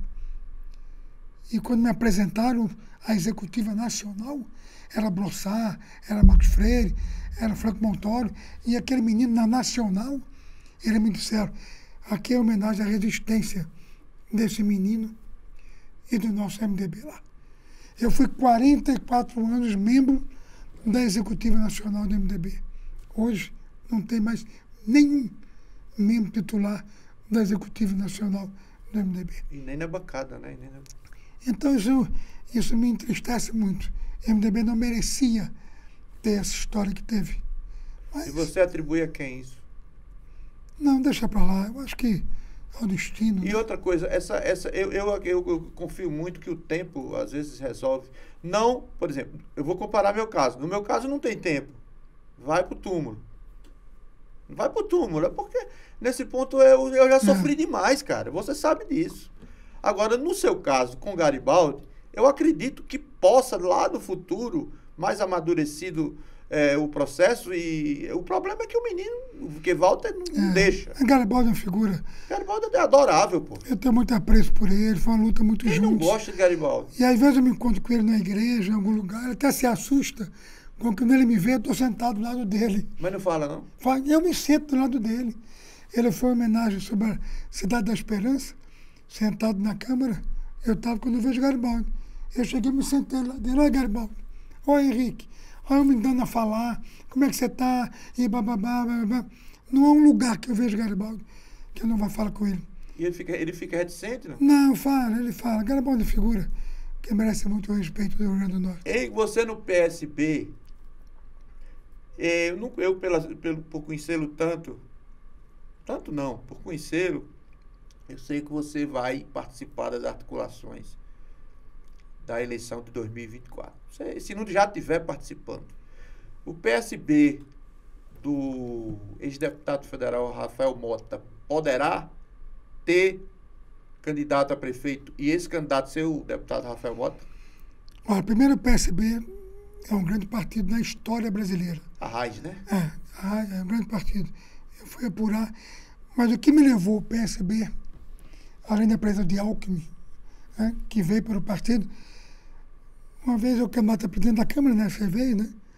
Eu sabia que eu tinha ganhado o primeiro turno.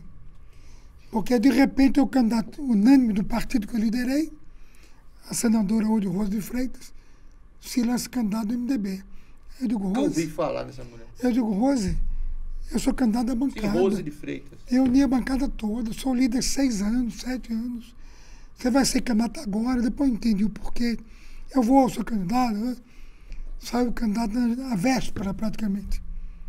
Tirou 13 votos. Mas quando eu vi aquilo, eu me preocupei. Porque eu tinha que ganhar a eleição disputando 4 candidatos no primeiro turno. Porque eu conheço aquela casa. Se for para o segundo turno, aí lá vem fulano. Aí muda tudo, né? Eu quero a relatoria. Como todo segundo turno, né? Eu quero relatoria, eu não posso ficar sujeito a isso. Aí eu soube que é Aécio Neves. E eu já tinha toda a bancada do PSDB me apoiando. E ele era muito amigo de Eduardo Campos. Os dois, em Brasília. Não. Até se falava numa chapa Aécio Eduardo. Saiu, jantava, 2 bonitões de Brasília, iam jantar, figura agradável. Grande figura, Eduardo. Viu? Grande. Convivi. Em Brasília era ele e Aécio. Aí eu soube, na véia da eleição, que Aécio ia bater em Recife. Eduardo Campos, PSB. Eu digo, pelo amor de Deus, ele foi pegar os votos com Eduardo Campos, que era o líder do partido praticamente. E vai me tirar 17 votos do PSB. Pelo amor de Deus, o que é que eu faço? O que é que eu faço? Aí me deu aquela bênção, uma luizista, eu vou bater lá. Foi bater em Recife? Cheguei no palácio. Henrique, como vai, deputado? Líder, como vai, governador? Vem aqui dar uma palavrinha com o senhor, é rápido. Não, pois não, se sente aí. Aí eu contei, estou candidato a um estado pequeno, mas posso ganhar. Trabalhei muito para ir, visitei o Brasil todo. Eu tenho acompanhado, pois é. Agora soube que o Aécio esteve aqui, seu amigo Aécio. E tem uma candidatura...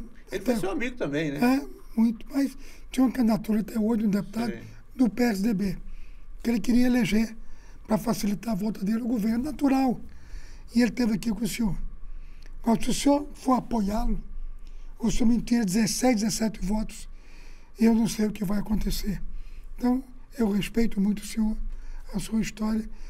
O que é que você quer? Mantenha o PSB comigo.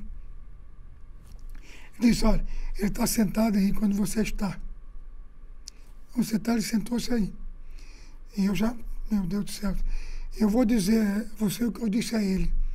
Eu digo, ai, minha Nossa Senhora. Ah, vem pau. Aí ele disse, para o MDB, para o Nordeste brasileiro, o melhor presidente é esse, é o Henrique Eduardo Alves. Porra, que isso. Como esse cara tá fazendo Pelo falta, amor de cara. Deus. Pois é.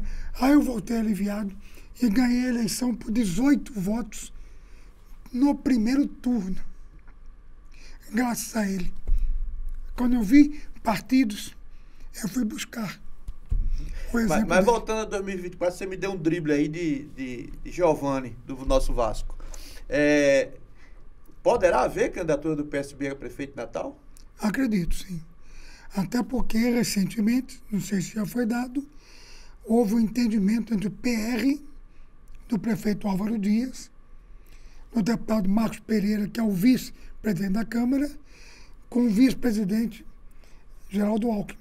Os dois se falaram faz exatamente uma semana e combinaram aqui estarem juntos nas eleições do próximo ano.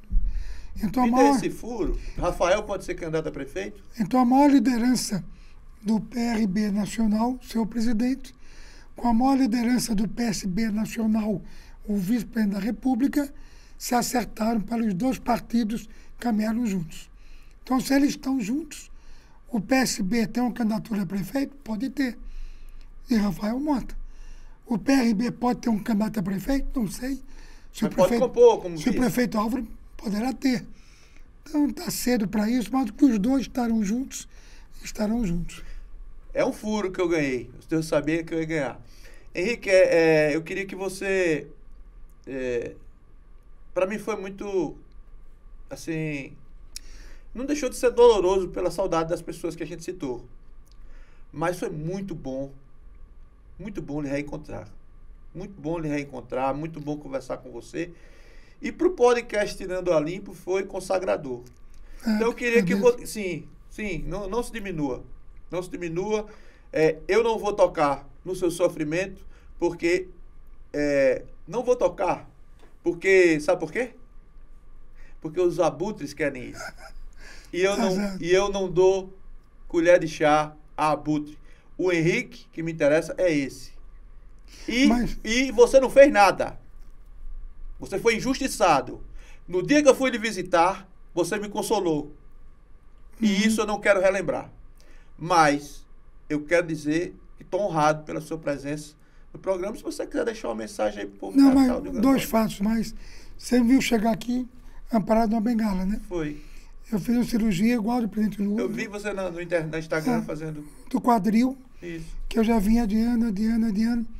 Doutor Valmar, quando eu fui pedir uma ressonância... A grande figura do Dr. Valmar Martins. A ressonância está aqui. Sua cartilagem está se desgastando. Isso era para iniciar uma campanha. Aí, doutor Valmar, o que eu faço? Não, você vai essa campanha, não vou dizer que você não faça, mas você só pode andar 1 quilômetro por dia. Tá falando com um doido. 1 quilômetro, tá bom, enrolei por ali, foi embora. Aí eu ia para as caminhadas, Rafael todo novinho, descia da caminhonete, ia para a rua falar com um, e eu ficava lá de braço da caminhonete, em pé. Quer saber não, que eu vou descer também. Aí eu descia, e Rafael mais ágil, atrás de Rafael, lá e ele lá na frente, eu corria atrás dele, e a coisa foi começar a me machucar, incomodar. Dói muito? Até que as pessoas começaram a perguntar, do povo, Henrique, você está mancando? E eu sentindo, está mancando? Aí eu digo, vou ao médico, voltei a ele. Outra ressonância, Henrique se agravou, está aqui. Não adianta infiltração, você pode fazer uma, pode melhorar, eu fiz. Mas uma segunda, não aconselho. Aí, resultado. 20 dias de campanha. Doutor Valmar, é a sua saúde ou a sua política? Aí eu e Laurita Henrique, a sua saúde, já foi tudo isso. Quer saber de uma coisa? Eu devo a minha saúde da minha família. Eu vou desistir. Isso faltando 40 dias para terminar a campanha. Aí eu e Laurita, isso é um furo também, fizemos um texto. me despedindo da campanha, alegando as razões, sobretudo a de saúde. Aí eu fui ao PSB, Ricardo Mota. Primeiro, Motinha, fui assessor de imprensa dele. fui lá, na Ricardo, Assembleia. antes que a opinião pública saiba, eu quero lhe mostrar aqui o que eu vou entregar hoje ao Rio Grande do Norte. Era eu retirando a minha candidatura, 40 dias para a campanha. Ele leu aquilo, ele olhou, se emocionou. Eu disse, Henrique, você vai destruir um sonho do meu filho. Eu fiquei assim, ele está sonhando em se eleger, a campanha está crescendo. Aí ele se emocionou. Você vai destruir o sonho dele. Se você sair no meio de uma campanha, desmorona a chapa, repercussão nacional.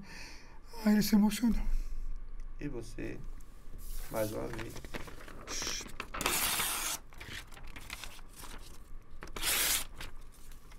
E foi cuidar da saúde depois. Só você, meu amigo. Só você. Então, manda uma mensagem pro povo que quer bem, cara. Que está na internet. Eu ia percorrer 136 cidades programadas. Terça, quarta, quinta, sexta, sábado, domingo. Só parava segunda. Sabe quantas eu andei? Quantas? 37. A partir daí. Ficava segunda, terça, quarta, quinta, sexta, sábado, domingo no PSB. Não fui a mais canto nenhum para preservar a minha saúde. E graças a isso, pude fazer a cirurgia, estou recuperado. Graças a Deus, porque poucos dias vou estar andando normalmente, porque cuidei da saúde. Se Deus quiser. E, mais uma vez, quando você falou em 37 cidades, primeiro em 136, depois em 37, eu não posso esquecer de Ângelo Augusto Fernandes, mais uma vez. É verdade. Que nunca... Ângelo amava mais a você do que a ele. É verdade. Total. Total. Você sabe que eu não estava preso, né? Palavra essa mesmo. Mas... Ele ia a cada 2 dias... Ele não aguentava entrar porque chorava. Me levar queijo. Era. Lá do Jardim do Seridó. Aí 1 ou 2 vezes coincidiu de eu estar andando por ali, eu estava na janela, quando eu vejo, a gente parava o carro com os filhos dele do outro lado, eu vou esperar Ângelo. Ele vinha até a guarita, dava o queijo. Ia embora. E depois? Ia embora. Foi embora. É. E ele, agora, igual a ele, Henrique, não tem não. Já que você falou nisso aí, eu vou encerrar com essa demonstração final de sofrimento, mas de resistência. Cair e se levantar. Enquanto eu estava nesses dias inimagináveis, Não quero eu recebo um representante de uma figura tão menor, dizendo que queria conversar comigo às 10 horas da noite, no meu quarto. Ele viria, eu vou dar nomes, Rodrigo Teles, procurador, que toda quarta-feira estava se batendo com a gente, lá no fórum. Isso é grave. Queria ir me visitar às 10 da noite. Seria dito, Ken Diógenes, está aí advogado, foi meu amigo. Kennedy é uma grande figura, ele estudou comigo. MDB se abraçou comigo e disse, Henrique, você pode ficar aqui 30, 40 anos, mas se fizer o que eu vou lhe dizer, em poucos dias, está tudo arquivado, você está livre, a sua vida de volta. Mas o que é? Fulano e tal que vir aqui hoje às 10 horas da noite, conversar com você. Eu vou avisar a guarita, vou dizer onde é o seu quarto, sem papel, sem caneta, sem gravador, sem nada, sem celular. Ele vai dizer a você que em 15 dias você tem sua vida de volta. Você estará livre. Aí se abraçou, me emocionei, ele também. Aí veio aquela coisa, o que ele quer conversar comigo? Para fazer isso? Ele disse, não, ele quer só que você converse sobre o que você ouvia dos seus amigos. Pra transformar você num delator? O que você ouvia dos seus amigos da época. Michel, Renan Calheiros, Jucá. Você contar as conversas que você ouvia. Era transformar no dedo dos duro. seus amigos da época. Da época não, meus amigos até hoje. Pois é. Você contar o que você ouvia, basta isso. Dentro de 15 dias você está solto. Você vai ter sua vida de volta. Eu peguei no braço dele. diga a ele, a conversa está encerrada. E nunca mais me repita isso. Foi embora, achou pouco, foi em minha casa, com a minha mulher, contou outra história, que estava lá aquela quarta-feira íntima, e eu contei a ela. Ele disse, eu vi, os dois se emocionaram muito, a minha mulher fragilizada, coitada. Mas Aí você disse, viu aí que tem uma grande mulher. Não existe igual. Não. Aí ela me deu 24 horas. Aí ela foi para casa do pai, Cassiano Rua da Câmara. que tinha sido contra nosso casamento, ela já, contra o MDB, que era, E você era um dos me era pau. esculhambava, pau a vida inteira. Meu sogrão hoje. Aí ele, quando ela contou a história, ele, você quer matar seu marido? Experiência, né, rapaz? Cassiano foi preso também. E caráter, você quer matar seu marido? Faça isso. Ela chorou, disse, Encerrou tudo. assunto encerrado. O que aconteceu? Depois de 20 dias, eu fui solto. Eu me tornei um imprestável. Eu não servia mais a nada. Eu não era o Henrique. Não diga isso. Não, diga isso. para eles, eu não servia mais para nada. Eu não era o Era o Henrique. rebolo.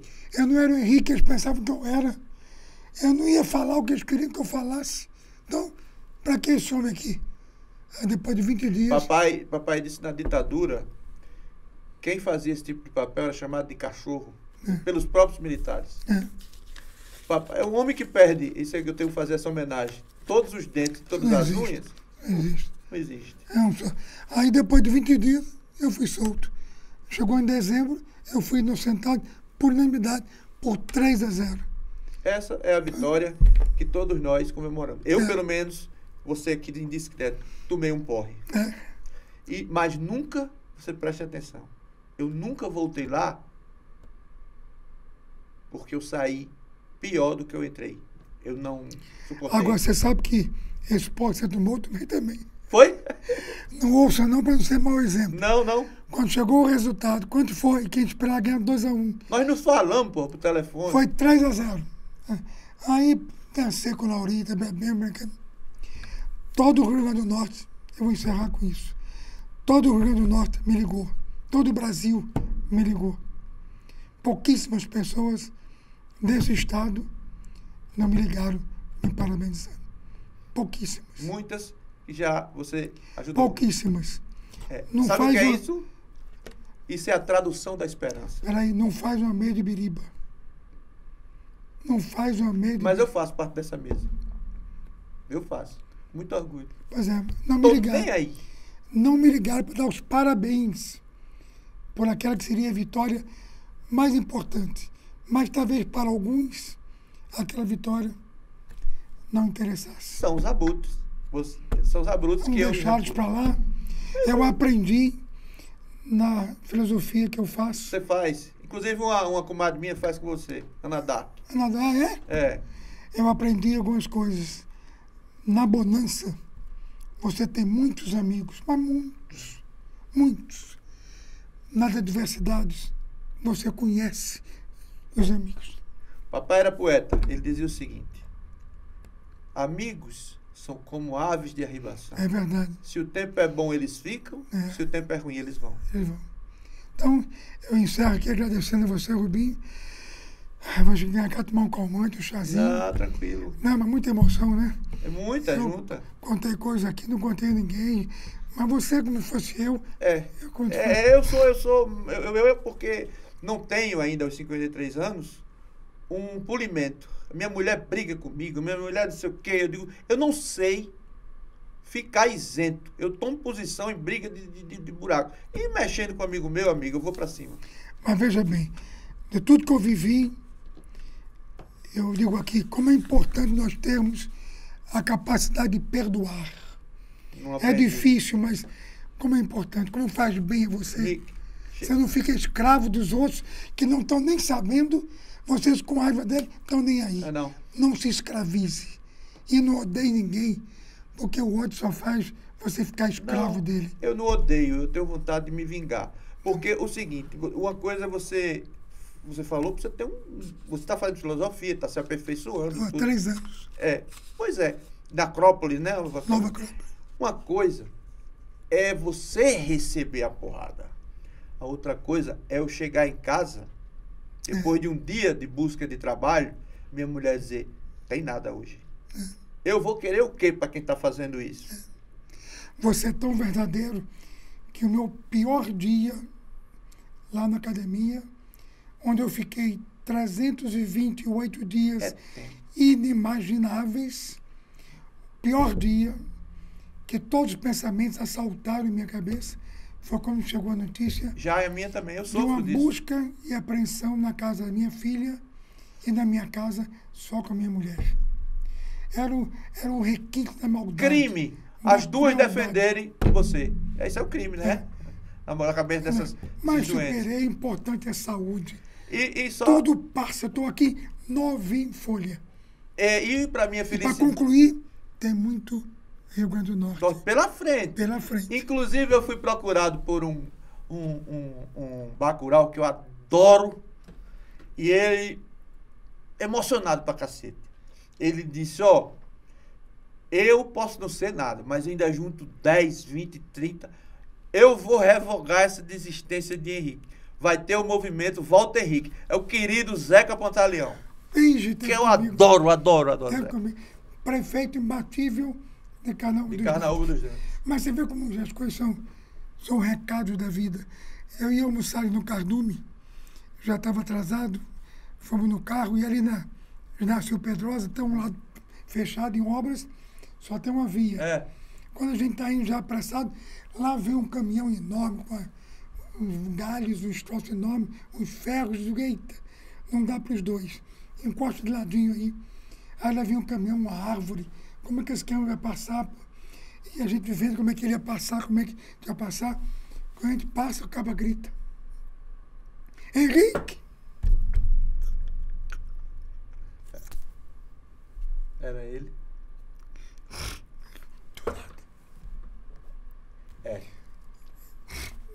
Era o motorista do caminhão. Me viu no carro, ele passando com todo cuidado, e ele, Henrique! Isso é revigorante. Revigorante. Fazem bem. Henrique, esse programa, se a gente continuar, a gente vai terminar aqui em prantos. Não, desculpa aí, mas... Não, desculpa me. Falei demais, então... Não, ninguém falou demais, não. Você falou que liga para a Laurita, pedindo desculpa, porque vai chegar. Porque você falou muito. Mas são histórias que fazem a vida da gente e me mostram. O que não é emoção, me mostram como exemplo de vida, de cair, de se levantar, de acreditar, de perdoar e sempre olhar para frente. Sabe por quê? Para concluir, a esperança não morre. Não morre. Meus amigos, o 18º podcast Tirando a Limpo, que eu considero histórico, esse depoimento, que as novas gerações deixem um pouquinho o notebook, deixem um pouquinho o smartphone e assistam esse depoimento. Assistam, para ver como tudo pode ser diferente. Eu estou feliz, estou emocionado e agradeço a você. E vamos tocar para frente, como ele disse. Porque tudo é esperança. Não, vamos dizer ao mesmo tempo a frase. Tem muito Rio Grande do Norte pela frente. Valeu.